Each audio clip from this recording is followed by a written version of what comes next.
Hi everyone, my name is Chris Hager, the producer for Tera. And I am Stefan Ramirez, the associate producer. Welcome to a recap of our 2011 E3 demo that we presented to media behind closed doors. Tera is the first true action MMO, providing all the depth of an MMO with the gratification of an action game. What this means is players need to actively aim and dodge in order to deal with the many enemies they face. We gave the press a hands-on look at the combat and fought one of the fiercest big-ass monsters, or BAMs, to date, but we also talked about a never-before-seen, groundbreaking feature of Tera, the political system. Tera's political system brings a whole new depth to player engagement. Player engagement is more than guilds, chatting, group play, and other social features that MMOs have. When we say the political system brings a whole new depth to player engagement, we're talking about players influencing the world around them. That's right, that means getting votes, buying votes, smearing your opponents, taking out your competition, raising taxes, making tons of cash money, controlling your province, putting players in prison, running your own events, managing your own towns, and just doing whatever you want. We'll cover the political system in two sections and tell you about a player's rise to power and a player's reign of power.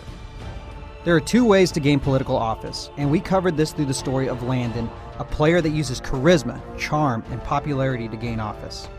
And Xavier, the cooler of the two, who uses battlegrounds to become the best and take a province by brute force. Let's start with Landon, who is a guild leader that was destined to become a Vanarch and rise to power through the popular vote. He used his guild, his committee, to run his election campaign and get the word out to others in many different ways. Come election time, the people know his name, what he stands for, and they vote for him. Landon wins the election in a landslide. Landon immediately gives back to the people that put him there. He lowers taxes in the province, opens up specialty shops, enables skill trainers, and even throws the bad apples in jail. His province is thriving and doing well, and players are coming from all around to see it for themselves. So that's Landon. Now let's talk about the badass, Xavier. Xavier prefers brutality, so he figures that his best shot at becoming a Vanarch is dominating in battlegrounds and PvP. He gathers his elite crew and starts training, fighting, owning, and dominating his opponents during the election process. This works and Xavier becomes the Vanarch of Ostrogoth. Immediately, Xavier raises taxes in all of his towns, enables open world PK within his province, and trots around on his pimped out Vanarch mount. Xavier also rules with an iron fist, imprisoning anyone who gets in his way, all the while making tons of money from shops, skill trainers, and events. This is a problem because just like in real politics, in order for Xavier to stay in office and keep doing his thing, he'll need the support of his people. Once you become a Vanarch, you won't just have free reign on your power.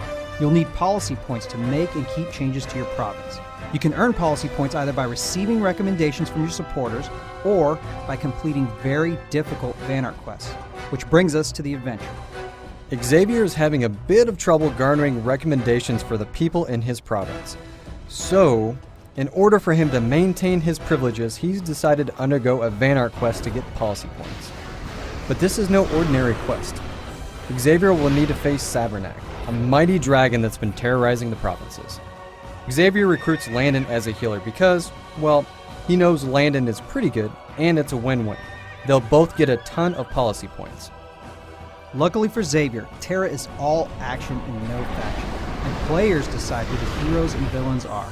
For today's adventure, Landon and Xavier have recruited 3 members from their guild to join them. Now we're going to show you highlights from the fight.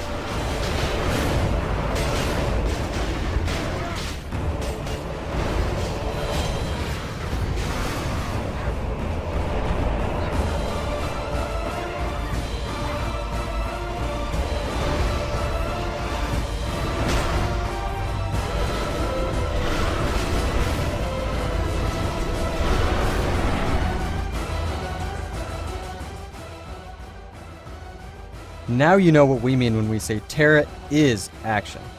It's all about timing, placement, movement, and coordination. We also covered the never-before-seen, groundbreaking feature, Tera's political system, which offers a whole new level of depth to player engagement and empowering players to change the world around them. And we will see you at PAX 2011.